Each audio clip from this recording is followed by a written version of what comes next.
জুলাই আন্দোলনের পর থেকে বাংলাদেশের সঙ্গে দিন দিন সম্পর্ক যেন অবনতির দিকেই যাচ্ছে ভারতের। শুরুতে নানা জটিলতায় বাংলাদেশিদের ভিসা দেয়া বন্ধ করেছিল মোদী সরকার, তবে সাময়িকভাবে কিছুদিন মেডিকেল ভিসা দেয়া হলেও আবারও সম্প্রতি বাংলাদেশিদের জন্য ভিসা দেয়া বন্ধ করেছে দিল্লি। যদিও বাংলাদেশিদের পক্ষ থেকে এতদিন এ বিষয়ে কোনো নিষেধাজ্ঞা ছিল না, তবে এবার হঠাৎ ভারতীয়দের জন্য ভিসা সেবা বন্ধ করেছে বাংলাদেশ। সাম্প্রতিক সময়ে নিরাপত্তাজনিত কারণ দেখিয়ে নয়াদিল্লি ঢাকায় ভারতীয় ভিসা আবেদন কেন্দ্র বন্ধ রাখার সিদ্ধান্ত নেওয়ার পর এবার নয়াদিল্লিতে অবস্থিত বাংলাদেশ হাইকমিশন কনসুলার সেবা ও ভিসা সেবা দেওয়ার কার্যক্রম সাময়িকভাবে বন্ধ করে দিয়েছে। হাইকমিশনের ফটকে একটি নোটিশ ঝুলিয়ে বলা হয়েছে, পরবর্তী নোটিশ না দেওয়া পর্যন্ত এসব কার্যক্রম বন্ধ থাকবে। এছাড়াও সম্প্রতি ঢাকা ও দিল্লিতে দুই দেশের হাইকমিশনারদের পাল্টাপাল্টি তলবের ঘটনা দ্বিপক্ষীয় সম্পর্কে নতুন করে উত্তেজনা তৈরি করেছে। প্রশ্ন হচ্ছে, কেন হঠাৎ ভারতীয়দের জন্য ভিসা বন্ধ করেছে বাংলাদেশ?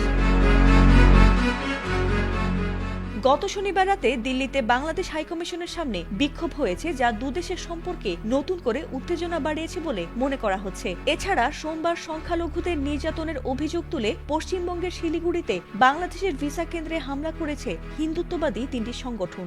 এরপরই মূলত ভিসা কেন্দ্রটি অনির্দিষ্টকালের জন্য বন্ধ করে দিয়েছে বাংলাদেশ।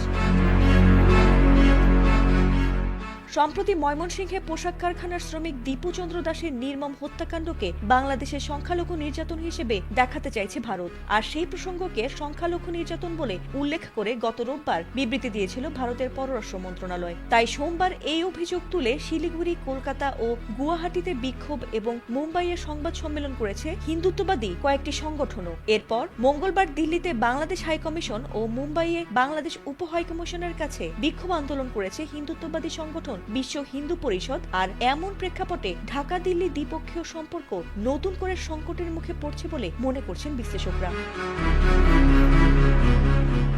ফাতিমা সুলতানা, এটিএন বাংলা।